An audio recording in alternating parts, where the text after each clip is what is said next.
warahmatullahi wabarakatuh. Saya Sabaria, pendamping PKH Kecamatan Masale, Kabupaten Nrekang, Provinsi Sulawesi Selatan. Hari ini saya akan melakukan simulasi modul 8 sesi 13 tentang pemetaan kemampuan keluarga dan rencana aksi dalam pencegahan dan penanganan stunting. Semoga bermanfaat. Bismillahirrahmanirrahim. Terima kasih atas waktu dan kesempatannya ibu-ibu untuk hadir di tempat ini. PKH, sehat, cerdas, luar biasa, tetap semangat, Allahu Akbar. Assalamualaikum warahmatullahi wabarakatuh. Waalaikumsalam warahmatullahi wabarakatuh. Puji syukur kita panjatkan kehadirat Allah Subhanahu wa taala atas rahmat, taufik, hidayahnya sehingga kita masih bisa bersama-sama berkumpul di tempat ini. Selawat dan salam tak lupa pula kita kirimkan kepada baginda Muhammad sallallahu alaihi wasallam, kepada keluarganya, sahabat-sahabatnya, tabi'innya, karena Rasulullah adalah nabi pembawa syafaat. Mudah-mudahan kita selaku umatnya memperoleh syafaatnya di yaumil akhir. Amin. Adapun pembelajaran yang akan kita lakukan pada hari ini yaitu pemetaan kemampuan keluarga dan aksi pencegahan dan penanggulangan stunting. Mungkin di antara kita ada yang sudah tahu apa itu stunting. Ada yang sudah tahu tentang stunting? Ya. Stunting itu adalah kondisi di mana anak memiliki tinggi badan tidak sesuai dengan usianya. Jadi ada dua hal yang perlu diperhatikan dalam penanganan dan pencegahan stunting, yaitu melalui sumber daya manusia dan melalui sumber daya alam. Kenapa dikatakan melalui sumber daya manusia? Karena diawali dari keluarga, diri sendiri, sejak terbentuknya janin dalam kandungan sampai anak berusia 2 tahun. Nah, pada saat itulah sangat dibutuhkan yang namanya stimulasi atau rangsangan. Contohnya, pada janin yang berusia 14 sampai 27 minggu, anak tersebut sudah bisa mengenali suara-suara di sekitarnya. Jadi pada saat itulah stimulasi atau rangsangan yang bagus diberikan oleh orang tua, yaitu memperdengarkan suara-suara yang lembut. Kemudian pada usia 3 bulan, mungkin ibu-ibu semua sudah pernah hamil, pasti sudah pernah merasakan itu. Pada usia 3 bulan janin sudah mulai bergerak atau menendang-nendang. Jadi stimulasi atau rangsangan yang bagus diberikan pada usia itu, yaitu berupa sentuhan-sentuhan yang lembut. Ataukah kalau misalkan bersama suamita pada waktu istirahat bisa ditanya bapaknya di rumah untuk bisa mencium-cium itu perut tak kalau selama kehamilan.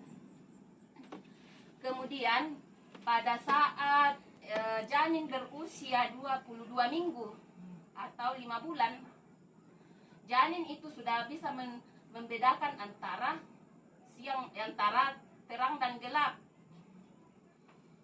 Kemudian penglihatan serta sel-sel otaknya sudah mulai berkembang secara optimal. Jadi rangsangan atau stimulasi yang perlu kita berikan pada saat itu adalah misalkan waktu pagi hari sering-sering berjemur di luar. Sering-sering berjemur di luar sambil memperdengarkan suara-suara, apakah kita bernyanyi-nyanyi atau bersiul-siul. Jadi pada saat itulah paling bagus juga kalau kita berselawat atau membaca ayat suci Al-Quran. Karena mudah-mudahan nanti setelah anak tak lahir, tumbuh menjadi dewasa, bisa menjadi anak soleh dan soleha. Kemudian ditunjang juga dengan faktor lingkungan yang sehat. Apa yang dikatakan faktor lingkungan yang sehat? Contohnya kita memiliki jamban yang sehat. Jadi kalau misalkan jamban yang sehat itu ada juga kriterianya. Kriterianya itu jamban sehat. Tahu gitu jamban sehat? Apa itu jamban sehat? Sama dengan WC. Jadi satu kriterianya itu memiliki ventilasi yang bisa udara keluar masuk. Kemudian ada tempat jongkoknya atau paling tidak leher angsa. Kemudian ada air yang mengalir untuk bisa membersihkan kotoran. Kemudian ada penampungan kotoran. Ya, itulah kriteria jamban sehat. Kemudian selalu menjaga kebersihan tubuh dan selalu cuci tangan sesering mungkin dengan sabun dan air yang mengalir. Kemudian yang terakhir, usahakan anak untuk imunisasi lengkap.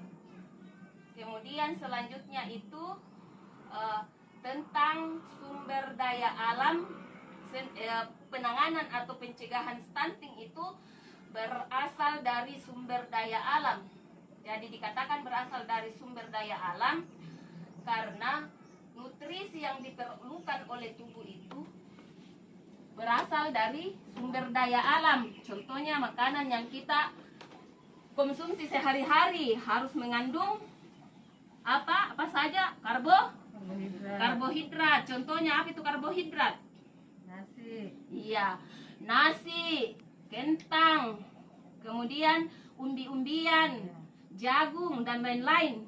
Kemudian yang mengandung juga protein. Apa itu yang mengandung protein? Daging. Iya, protein itu ada yang dari nabati, ada yang dari hewani. Jadi kalau yang dari nabati contohnya itu kacang-kacangan seperti tempe, kemudian tahu, minyak zaitun, kelapa, kemiri dan lain-lain. Kemudian kalau yang dari hewani, ada yang tahu kalau protein yang dari hewani? Ya, ayam, susu, daging-dagingan seperti daging kerbau, daging sapi dan lain-lain. Kemudian yang mengandung vitamin dan mineral, ada sayuran dan buah-buahan. Buah-buahan seperti buah jeruk, buah mangga, buah apel dan lain-lain. Kemudian yang mengandung mineral, semua sayuran yang hijau, sayuran yang hijau itu mengandung mineral. Kemudian yang mengandung serat, sayur-sayuran seperti sayur kangkung, bayam, apalagi di sekeliling sini ada sayur kelor, itu semua mengandung mineral. Kemudian ditambah dengan air. Air itu sangat dibutuhkan juga tubuh. Di dalam air itu ada nutrisi yang sangat penting bagi tubuh. Fungsinya untuk membantu, fungsinya air itu untuk menambah cairan yang hilang dalam tubuh selama kita beraktivitas sehari-hari. Kemudian di samping itu juga mengontrol kalori. Kemudian berfungsi memperbaiki fungsi jantung. Kemudian meningkatkan energi dan menghilangkan racun-racun yang ada dalam tubuh. Nah, itulah fungsinya semua itu makanan sehat, makanan yang bergizi untuk pencegahan dan penanganan stunting. Kemudian kesimpulannya dari pencegahan dan penanganan stunting itu apa tadi ibu-ibu? Ya, jadi tadi itu diawali dari orang tua dan keluarga, kemudian ditunjang dengan lingkungan yang bersih, dan yang terakhir itu bersumber dari alam seperti makanan. Nah, itulah semua, mungkin kita sudah mengerti semua, Dik. Oke. Iya. Demikian apa yang sempat saya bawakan pada hari ini. Lebih dan kurangnya mohon dimaafkan. Wabillahi taufik wal hidayah. Assalamualaikum warahmatullahi wabarakatuh.